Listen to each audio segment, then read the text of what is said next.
Hello and welcome to the Deep Track Podcast, an exploration of watches, trends, and culture with a few adventures along the way. I'm your host, Blake Bettner. I am excited about the episode that we have in store for you today. It is a discussion with our friend Matt Farah of The Smoking Tire. He has a new watch release with Notice. This is a collaboration. It's called The Canyon. This is actually the second dial color to be released within this collaboration, and this one is available to the general public.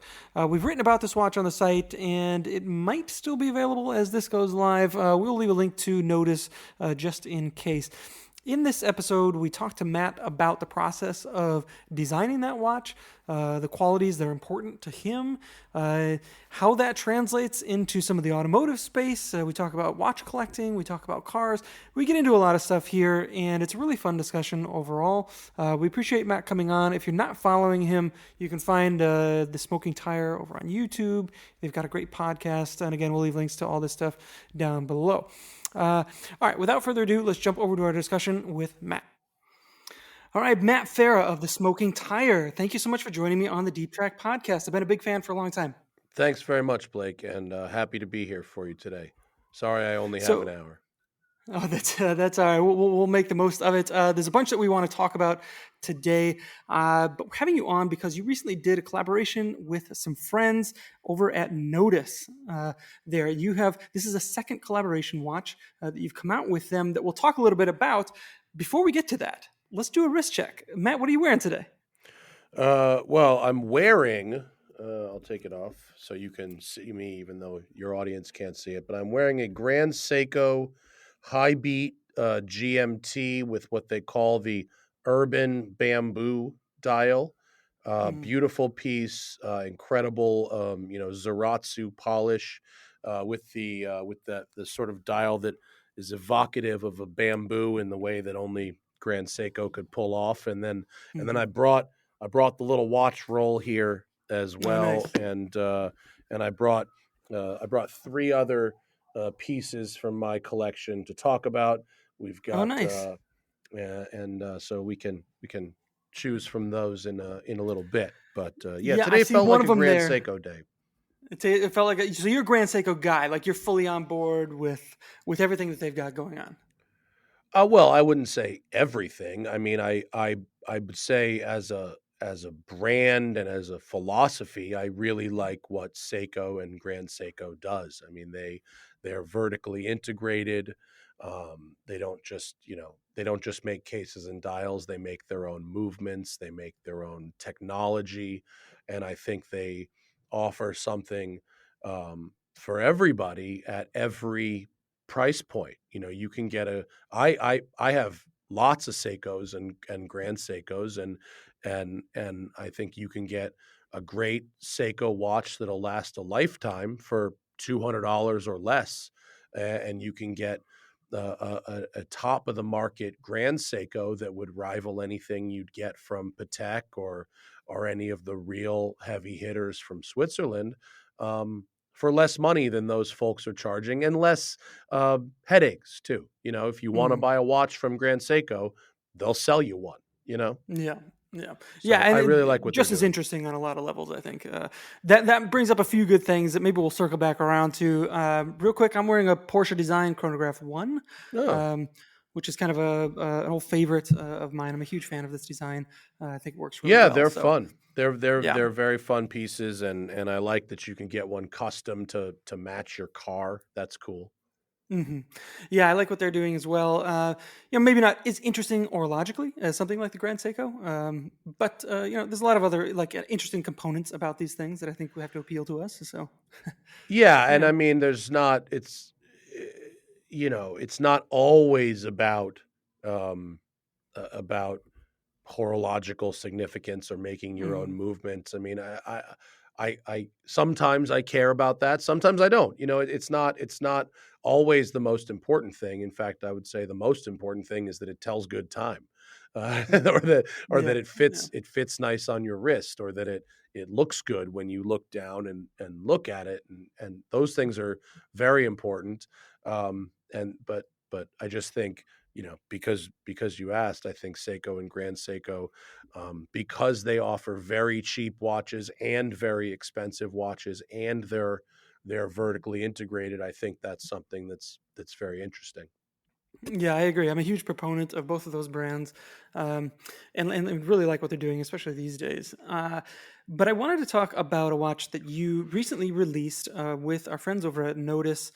This is a new Canyon watch. This is the second collaboration that you've done with Notice. Where did the inspiration from this watch come from, Matt? Well, in fairness, it's only one collaboration. We've just done two colors. Just So two dials. Okay. it's one watch, and it was available in two colors. And the first color, we was only available to our Patreon subscribers of the Smoking Tire podcast. Very proud that they really stepped up to support us and buy a watch that we worked very hard on, and it sold out in under an hour. And then this orange one is the second one, that is was available to the public, and it's mostly sold out. There's double digits less of this. We only made 200 of these, individually numbered, and it was my first crack at designing a watch. When the Notice guys, who I really very much like, and I like what Mm-hmm. they've been doing, Wes and Cullen are great, and their Mm-hmm. team is great. When they approached me and said, "Hey, would you be interested in doing a collab?" It wasn't the first time that I had been proposed that, and I said I would, but I don't want to make a watch that you guys are already making and just do a new color, or something like that. I said, if we're gonna do it, I want to make a watch that's really pretty much from scratch, and really represents the kind of things that I'm looking for in a watch, and and and see what we can come up with, and maybe some people will understand what I'm looking for in a watch, and what I like about it. And I really I'm very proud of where we ended up. And it started off, um, with some hardware requirements from me. I wanted a 41 millimeter case, which I think is, on the larger size if you've got a small wrist, but sort of on the smaller size if you've got a big wrist, Mm-hmm. and just about right if you've got a medium size wrist. But I wanted it to be thin. I didn't want a big, thick, chunky dive watch. I wanted it to be thin. So it's 41 millimeters diameter. It's 11 and a half millimeters thick. So it's just smaller than a Rolex Explorer 2, and just a couple tenths of a millimeter thicker than the Explorer 2 as well. I wanted stainless steel. I wanted a Jubilee bracelet, which we have a beautiful Jubilee bracelet on it, with a 20 millimeter lug width and a 16 millimeter taper at the clasp. So many people get the taper wrong. And Mm-hmm. so I pretty much just copied Rolex's taper because they get it right. I wanted a anodized dial. I wanted applied indices. I wanted very bright lume, very legible, extremely legible for telling time in the light and the dark. I wanted dial colors that you could see from like across the street. I wanted it to be bright, fun. I wanted it to pop. But then it had to have the goods. So this watch has a 200-meter water resistance rating with a screw down crown, a sapphire crystal. It has the Lejeune Perrette movement with a very long 70-hour power reserve. So it really has, and then it has, the Nodex, the quick adjustable, Mm-hmm. deployant clasp, which with quick release spring bars, so you can micro adjust it or change the strap entirely, without using tools. And Yeah. so I really wanted this watch to be something that, if it was your first watch, or your first watch that wasn't something very, very cheap, where it could be an everyday watch, you could wear it in the garage, you could wear it in the pool or the ocean, or you could wear it, with an outfit to go out, and it would be cool. And I also wanted something that was tough enough to withstand wrenching on a car, doing a manual labor job, scuba diving, if that came down to it, hot and Hmm. cold temperatures. It had to be tough, but it also had to look good, and it had to fit under long sleeves, and it had to be something that did make, a bit of a style statement. And so Yeah. I'm very proud of what we've designed together, and the final execution of the watch is such a nice piece, and the people who have bought it have stepped up from entry level Seikos and Orients and Casios, and also stepped down from much higher end watches to buy this as sort of a quote daily beater if they're normally used to 5 6 figure watches, and everyone Yeah. appreciates it. And so that's my rant about the Yeah. Canyon. But in general, just I'm very proud of it. It's a lot of fun to wear. It looks great. It feels great on the wrist. And our partner, Under the Cuff NATOs, they supplied us with these beautiful 2-piece NATOs that you can switch in there for like in 2 minutes, no tools, Hmm. so you can change it up, whenever you want. It's just a great, versatile, tough, good looking, and legible piece. Yeah, I think the Notice guys have always been really good at offering a lot of watch for the money, and they Mm, pack a lot of value into there, and they're all really well engineered. I really enjoy how the dial of this watch came together. I like highly legible, like high contrast dials mm. like that. I wear a lot of kind of like old funky tool watches, and then that's like kind of one of the traits that I really prize. So I think the indexes, the hands, and the applied hour numerals all look really fantastic there. Is this? I know you've been a watch guy for a long time.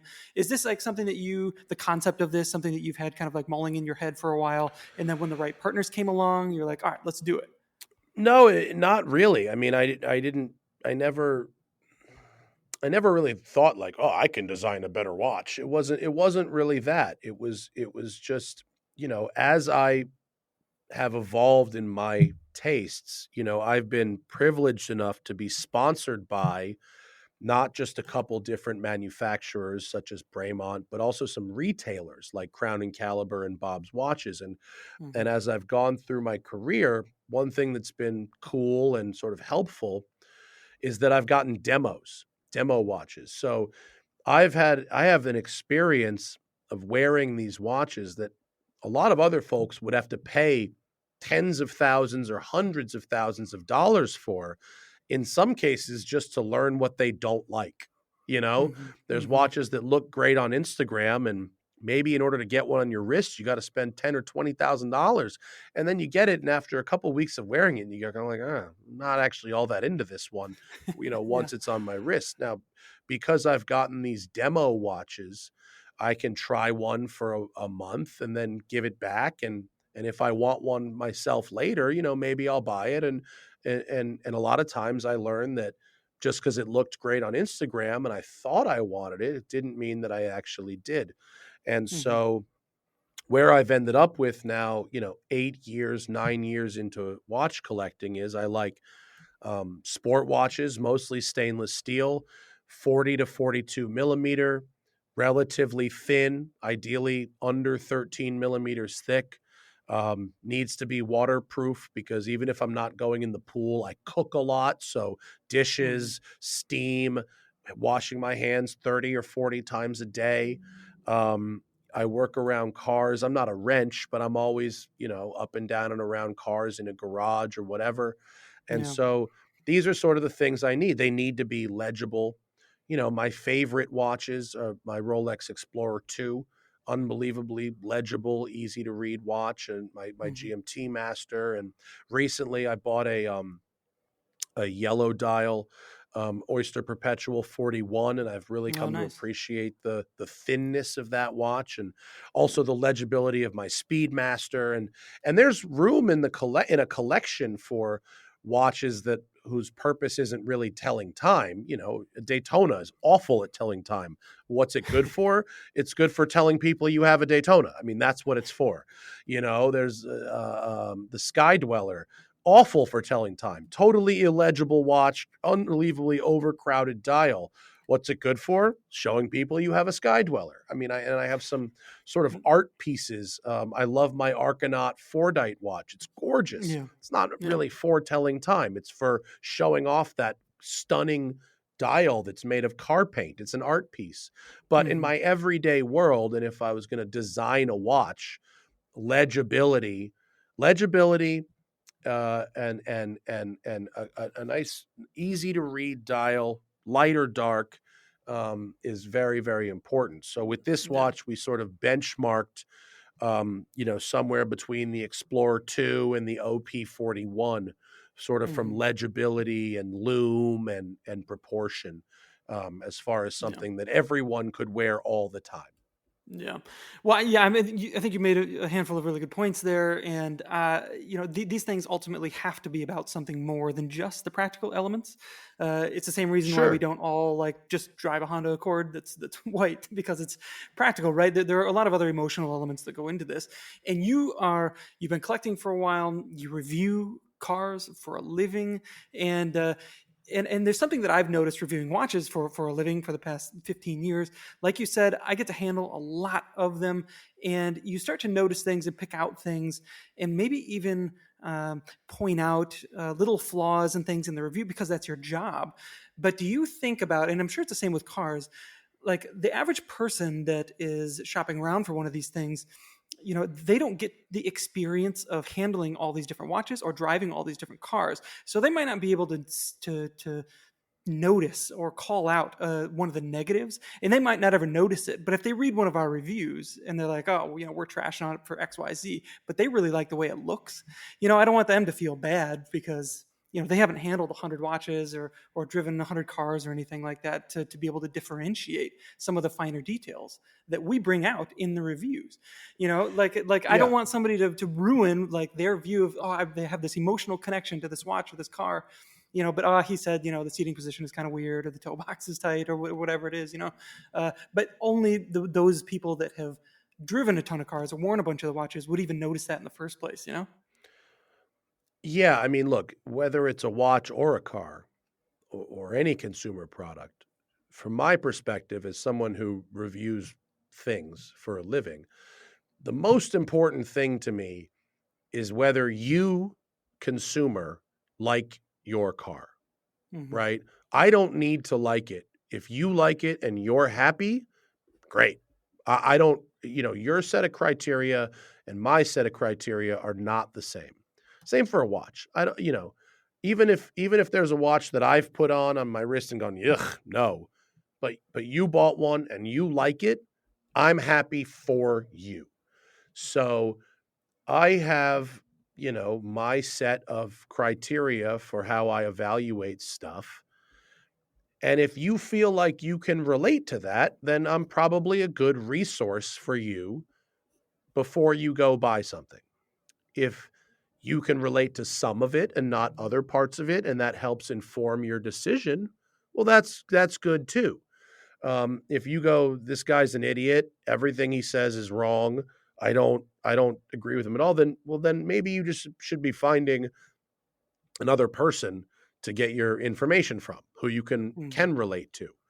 And so, yeah, I mean, if I have a criticism of a watch that it's hard to read, but you don't agree with me or you don't care, well then fine. Okay, that's fine. Buy the watch. Um and there's room in, watches and cars are both fashion. They're engineering. They provide a function, but they're also fashion. And so there are people who are happy to drive a car that doesn't do certain things well that I would be looking for if it's the fashion they're looking for. Hmm. I would never drive like a slammed lowered car now, but 23-year-old me wouldn't care and might want the look versus the ride quality that Yeah. 42-year-old me would never deal with. So that's fine. And there's Hmm. people all over my city and all over the world that wear watches that I don't care for, and as long as they're happy, good for them. But Yeah. but when I set out with Notice to design the Canyon, I basically took my set of criteria for what would make a great watch based on 8 years of trying on hundreds of watches and wearing them for up to a month, um, and coming up with something that I thought would work for a lot of people.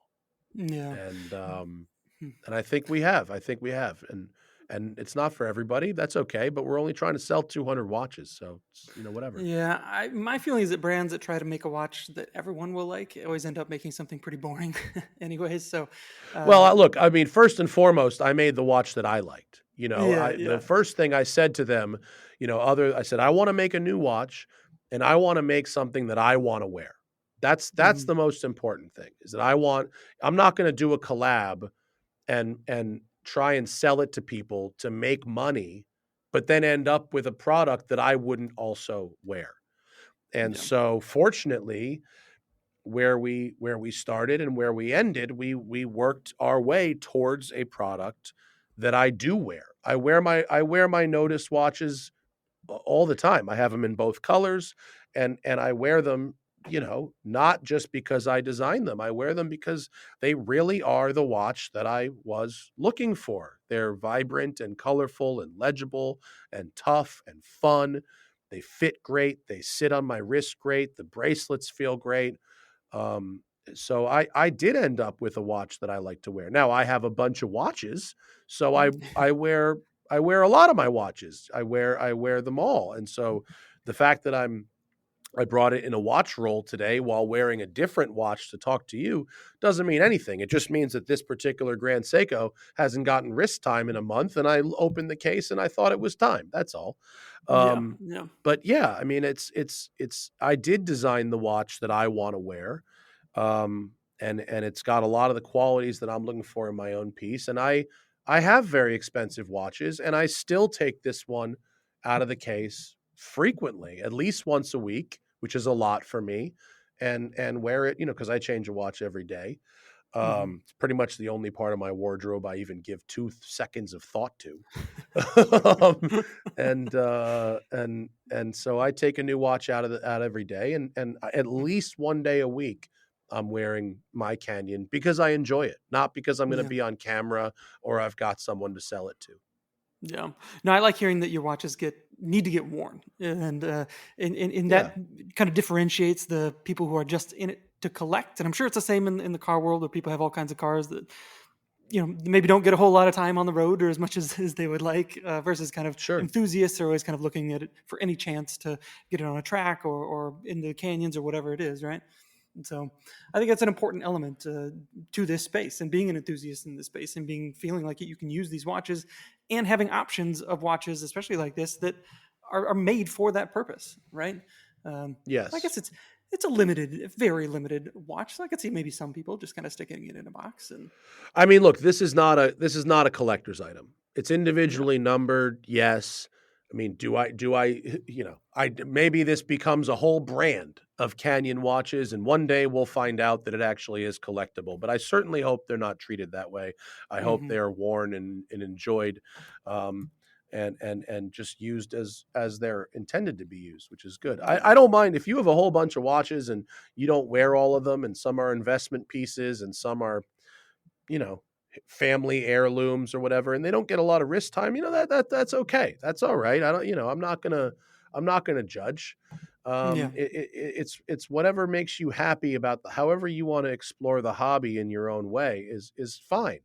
But most of my watches, with the exception of a couple of pieces that were gifted to me, and a couple pieces that are vintage and fragile, most of my watches are the kind of stuff that can be worn in everyday life, and I try to do that mainly based on vibes. That's pretty much it. sure, What is the sure, vibe of the day?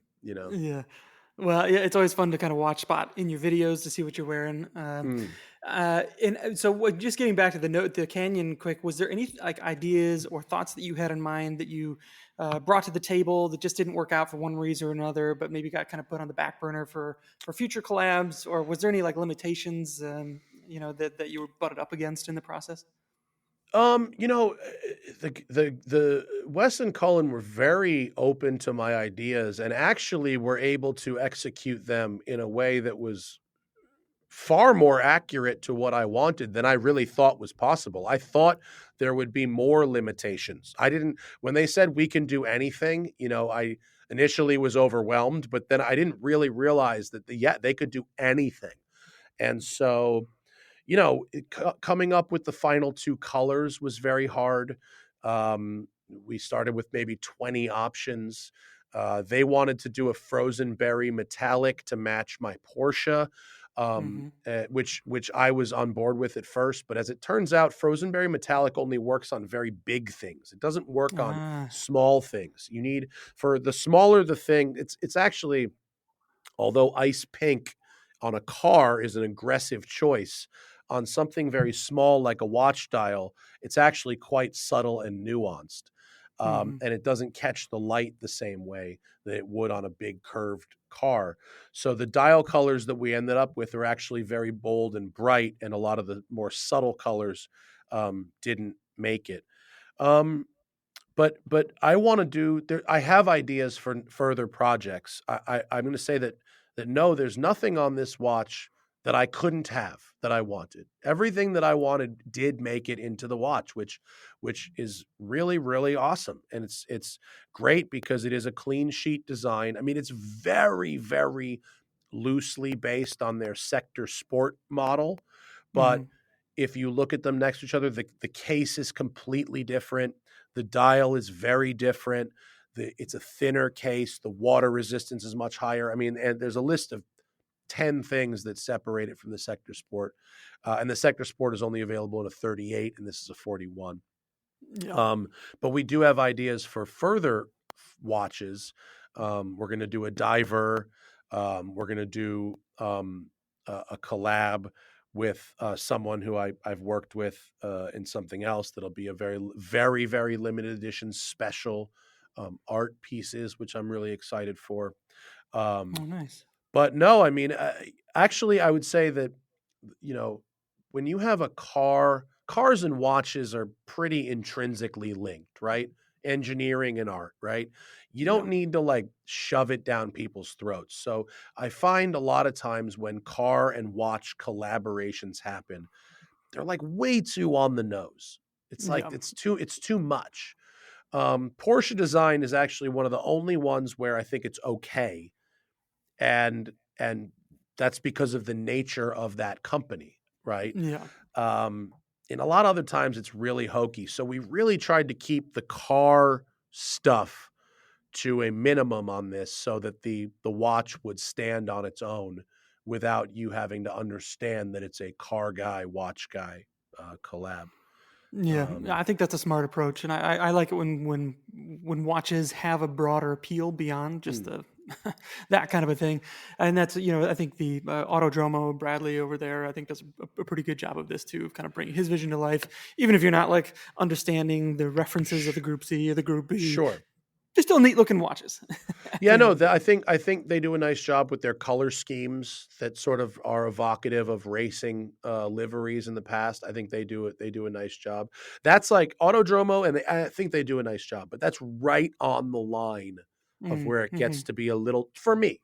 If Yeah, you yeah, if you're a fan of Autodromo watches and you like them and you're happy with them, like please buy them, support their business and whatever. But that's right at the line of where I go, let's back that down just a bring it little back. bit, Yeah, yeah, yeah. Um, We've come a long way from the days of like the prancing horse on the dial of a Gerard yeah, Mirabelle or yeah, yeah, something that like stuff is, or the Breitling for Bentley. I mean, that stuff is awful. Yeah. yeah, yeah, So yeah. That's a tough stuff. Have you? So again, you've been into watches for a while. Is your time around cars kind of influenced how you think about watches or how you collect watches, or are they just kind of two distinct things that don't really influence each other very much?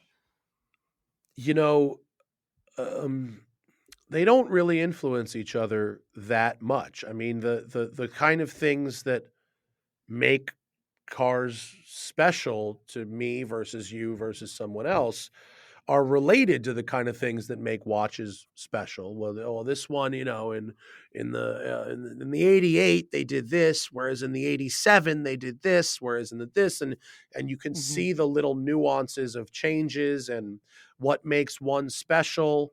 Now as a collector may not have made it special in period. It may have been particularly undesirable when new, and it's only now, 20 years later that it's collectible. That could be a color or like a Rolex error dial, a spider dial, the long E, any of that kind of stuff.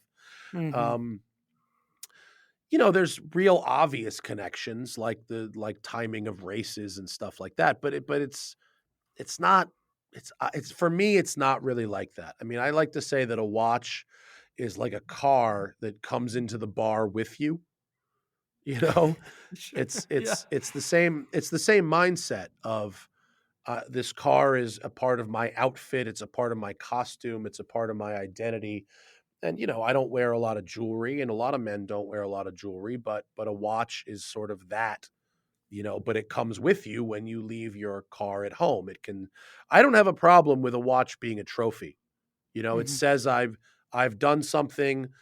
I'm successful enough that I can, buy this thing and wear it, and I've gotten somewhere in life. I don't have a problem with that. It could be a connection to a family member. You inherited it. It could be a reward for college graduation or getting a promotion or a birthday milestone or whatever, or it can just be, I had a good year and I want to remember that by getting this thing that makes me proud of what I've done. And I'm Yeah. okay with all of that. I have Yeah.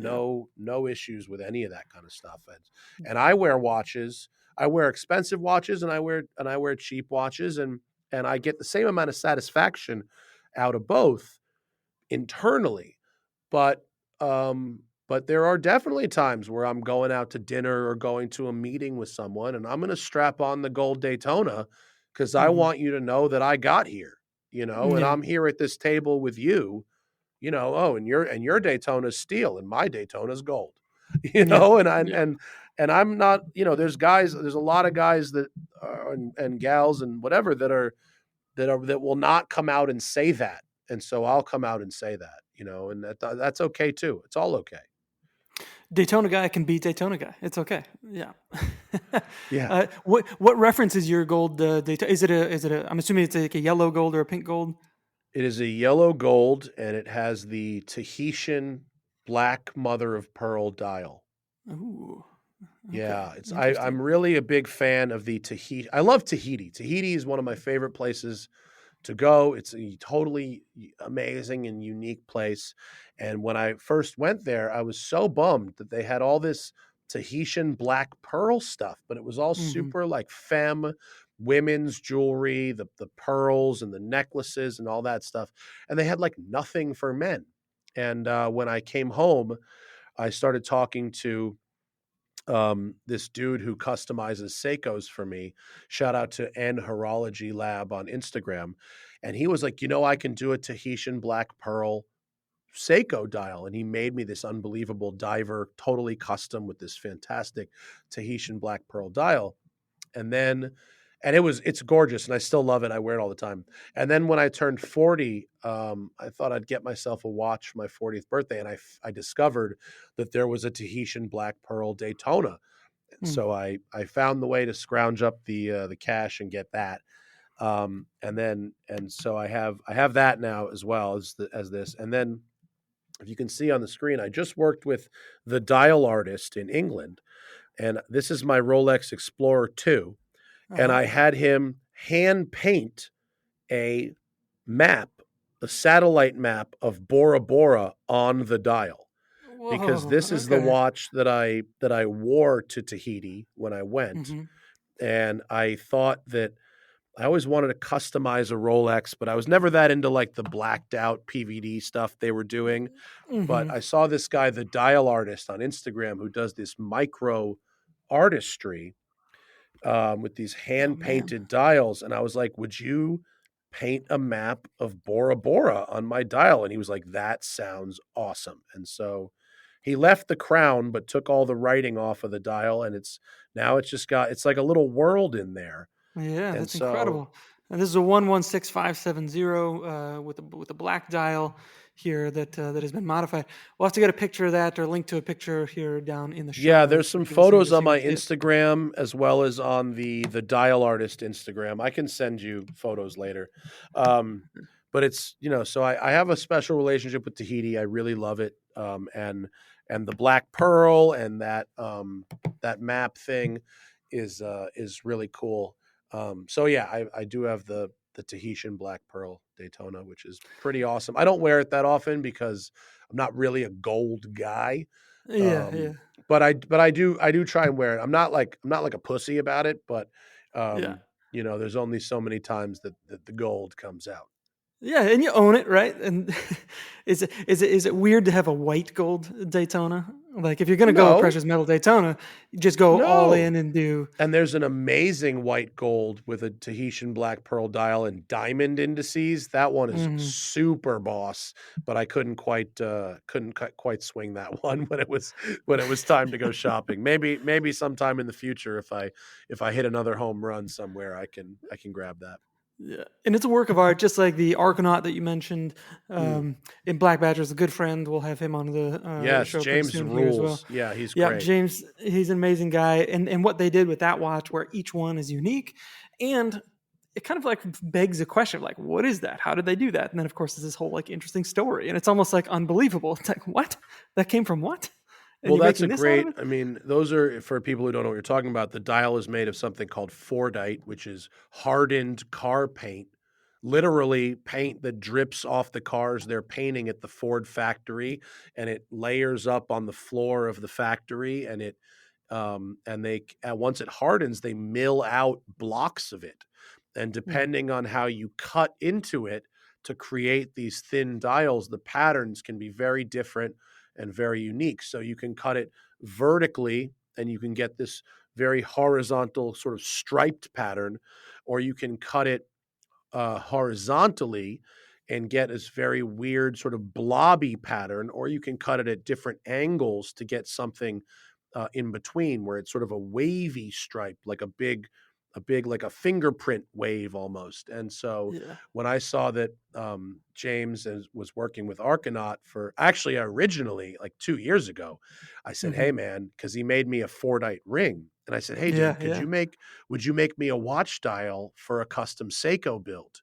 And he went, "I can't because I'm doing this other thing that I can't really tell you about yet, but you're really going to Really? like it." And so Wow. like a year later, they came out with the Argonaut watch with the Fordite dial, and I hit him up and I said, "Oh, I got to have one of those. That's just Yeah, amazing." And so they yeah. sent me photos like 15 or 15 or 20 different dials that they had cut out, and they said, "What's your favorite one?" I picked my favorite one, and he goes, "That's the one I was going to take. I'll have to take another one." Yeah. But Yeah, no, I that's love my Fordite watch. It's so cool.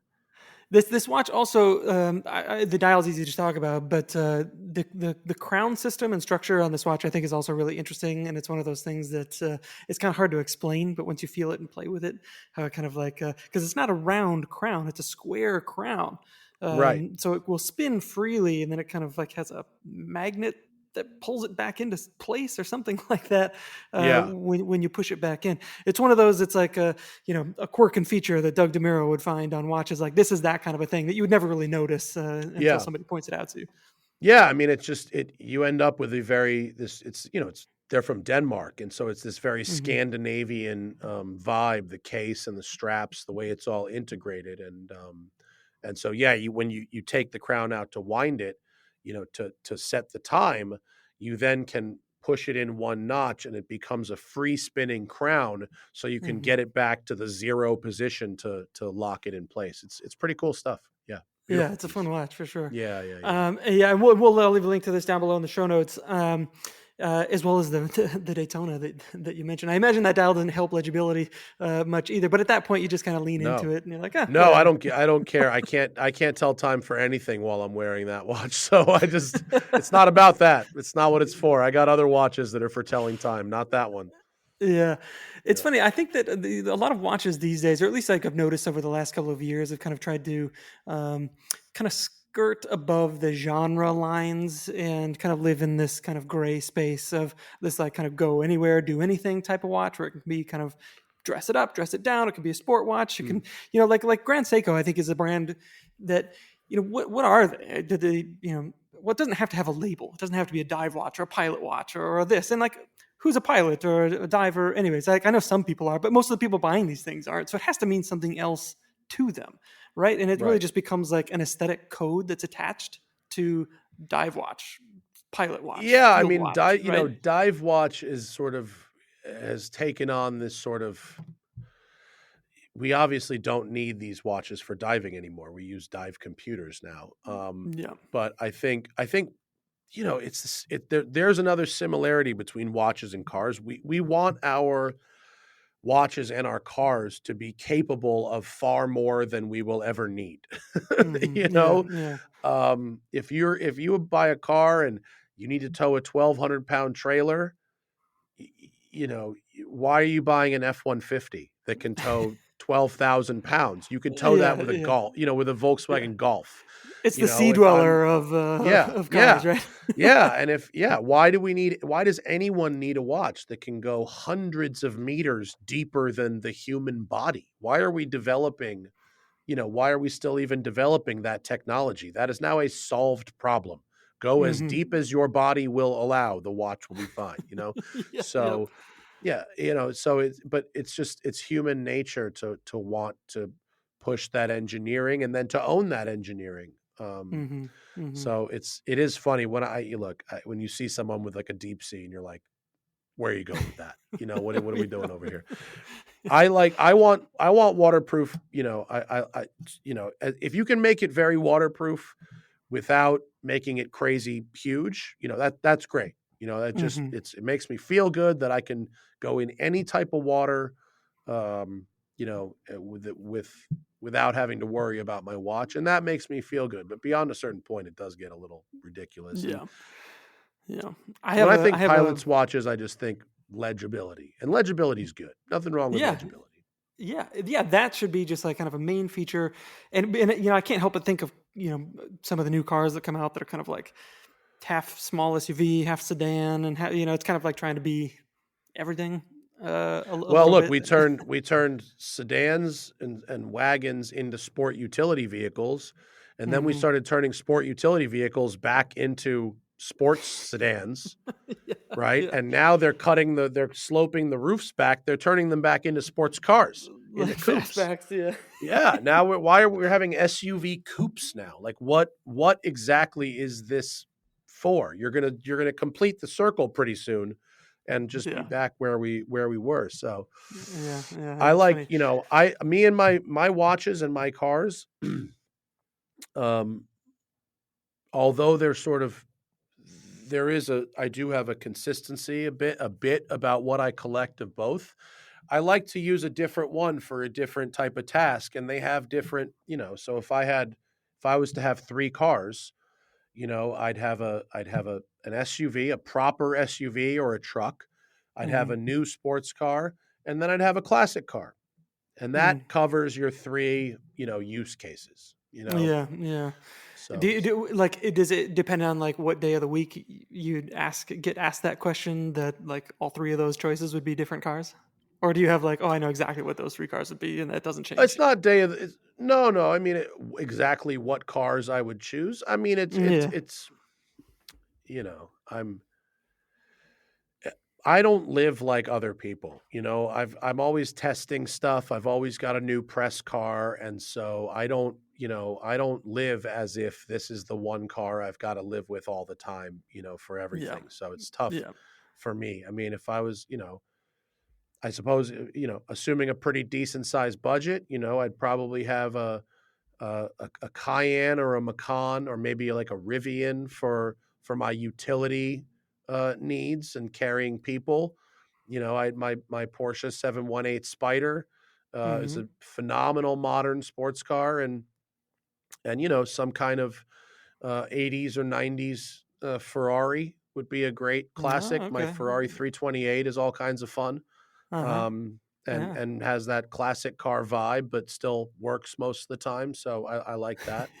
Um, You mentioned your 718. And just a quick sidetrack. I know you have an 911 ST in your I'm possession at the testing it this moment. week. Yeah, I You're have it right now. testing. Yeah, yeah. So, what do you think between these two? How's it shake out? Well, very different. The ST is very very light. All the sound deadening is removed. It's clattery. That lightweight flywheel and clutch chatters like a Ducati. Mm-hmm. But it's still big. It's still a 911, 992. So Mm-hmm. it's a large car. My 718 is a smaller car, but still has pretty much the same amount of usable interior room and actually more trunk space. Wow, really? Huh. Yeah, has two trunks, has front and a rear trunk, whereas the 911 only has a front trunk. Yeah, I Um, suppose. the uh, the ST has that very revvy, Porsche Motorsport engine, 518 horsepower. It just goes to 9,000 RPM, but you Mm-hmm. have to be going real fast in any gear to get to 9,000 RPM. And Yeah. peak torque isn't till 6,300, whereas my 718 has a demand engine in it, which is a 4.5 liter high compression motor that is 450 pounds of torque. It's almost 100 more pounds of torque than the 911 ST, and 570 horsepower, which is 50 more horsepower than the ST. And peak torque is at 3,500. It's almost 3,000 RPM lower. So, Hmm. as far as something to use as an everyday car, if you wanted to do that, as far as something to hit the canyons in, the torque shove of the 718, my 718, and it's also re-geared. It's got short gears, and so smaller car, more torque, more power, not so many revs, but still 8,000, which is a bunch. Mm-hmm. That's still kind of my ideal California Canyon car. Now, is the Sure. 911 ST the best 992 you can buy right now? Yes, it is. It's an unbelievable product, but it's $150,000 more than my car. Yeah. No. And I'm not sure I see $150,000 in difference in driving dynamics. It's Mm-hmm. wonderful, Mm-hmm. and it will be collectible, and it's very, very fun to drive. We're making Yeah. a film with it tomorrow morning, but it's for me. I'm not selling my 718. I'm keeping that. Okay. And the 718, that's more like the size of like a 964, 993, or a 911, right? 997. It's 997 Oh, size. really? Okay. Yeah. Okay. Yeah, 997. So it's substantially smaller than what they're selling right now.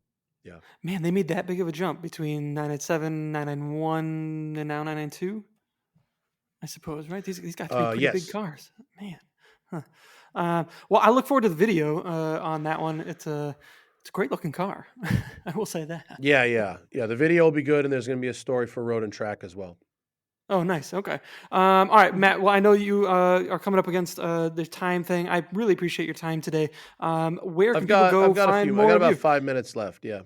You've got about 5 minutes left. All right. Yeah, Well, yeah. then let's get into it deep. Then, uh, over COVID, we saw an influx of kind of speculators coming into the watch space, and it kind of turned into something maybe a little bit different. I celebrate it because I think it brought a lot of new people into the hobby, which will eventually end up being here for the long term. Was there a similar thing that happened in the car world during the kind of COVID era? With more people kind of coming in for different types of reasons, like investment grade cars, and like I know Yeah. the prices kind of went crazy for a lot of this stuff, right? Yeah, well, there was a couple things that were going on, right? There's people who have lots of money who would otherwise probably be traveling and eating at restaurants and doing stuff like that, experience stuff that costs money that maybe they weren't doing. So they Mm-hmm. had some extra money around.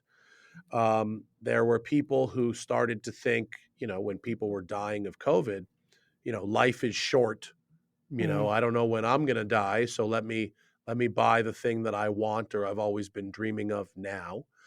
Um, Going for a drive in the mountains was still a pretty safe activity, Mm-hmm. as Mm-hmm. far as COVID goes. Yeah. So the idea of getting in your sports car and hitting the mountains, hitting the canyons, going for a drive, going on a road trip, that was seen as a relatively safe activity. And then people who were uncertain of what was happening in the stock market, going, well, if I'm going to bet my money on an asset, and this stock market could go up or it could go down and I could lose all my money. And what did I get out of it? I think they saw a car, they could enjoy their asset in the meantime. They could drive it. They could look at it in the garage if they didn't want to drive it. They could physically hold it. and it will never go to zero. It's Mm-hmm. insured. So you buy a car and the value could go up and the value could go down, but it's not like you buy an air cooled Porsche today and all of a sudden, the value is zero. It's not Mm-hmm. like buying WeWork stock or something, and all of a sudden you Yeah. find out the CEO's a fucking lunatic and the company's totally worthless, overnight. That doesn't Yeah. happen in cars. So you could go up or you could go down, but it happens slowly over time, and there is a floor, and it's insured. And then you also had the rise and the mass adoption of online shopping becoming applied to collector cars and watches. Chrono 24, Bring a Trailer, collecting cars and bids, watchcollecting.com, Mm-hmm. all of Yeah. these websites that really brought the shop from home, click to buy, click to bid. People all of a sudden became very comfortable spending 5 and 6 figures on cars and watches without inspecting that shit in person, Yeah. Yeah. which drove a Yeah. whole economy of people who were rich and bored and shopping from home, extending that habit to car and watch buying. Mm-hmm. And so, some of them might, let's say, and the prices have come down, and the interest rates turned and blah blah blah blah blah. We don't have to explain the economy, and so the prices on some of those commodities have settled quite a bit, particularly hype watches, Yeah. and hype Yeah. cars. But they have a floor, right? And Mm-hmm. and the floor isn't zero. Yeah. There will Yeah. always be a core group of people who want those things and will pay for them, and Yeah. Mm. um, I think so the yeah, that's normalization where of we're these at. prices is a healthy thing. So like you said, it's not zero. The enthusiast spaces have only gotten bigger. So if anything, I think that signals like a healthy future for both of these spaces. Sure, I agree, and I buy cars and I buy watches as part of a diversified portfolio. I have traditional stock market type investments and Vanguard stuff, and I have real estate, my commercial properties where the and then a small part of all of that is cars and watches, and I Mm-hmm. recommend other people who are buying cars and watches have a similarly diversified portfolio where, if the price of that watch, isn't what it should be, or the stocks go down, you got something else going on. You shouldn't Mm-hmm. you shouldn't blow your life savings on any one asset. And you certainly shouldn't be taking out loans to buy cars and Yes. watches. Please don't do that. Yes. Yes. Absolutely. Not certainly not fun cars. I mean, if you need a loan to buy your regular car, okay, as long as the rate is all right. Yeah. But yeah, don't take out a loan to buy a fun car or a fun watch. It's not going to end well for you. Yeah. Yeah. Absolutely. Well said, Matt. Thanks so much for joining me today. It's just been a real pleasure talking to you. Sure. Thank you for having me. And I'll just plug it. You can go to noticewatches.com Yeah. and get the Orange Canyon. There's not a ton of them left. They are individually numbered, but you still can get them as of today. And it'll come with a hand signed letter of authenticity from me. It'll come with that extra strap. It's in a beautiful box, and they've got a good warranty on the watch. It's a very tough watch with a great movement, good for every day and good for whatever life throws at you, and hopefully we get to do some more of them. Yeah. And yeah, and I don't know when is this show going to air. Next Tuesday. Okay, so if you get this watch before the 10th, or if you buy a watch before the 10th or the 11th, you'll still have the option to collect it from me in person at the watch delivery party we're having in Los Angeles on Sweet. January 13th. Nice. So, Nice. yeah. Okay. All right. Well, Thanks, Blake. enjoy that. Thanks again, and thank you for tuning in. Until next time, take care. All right.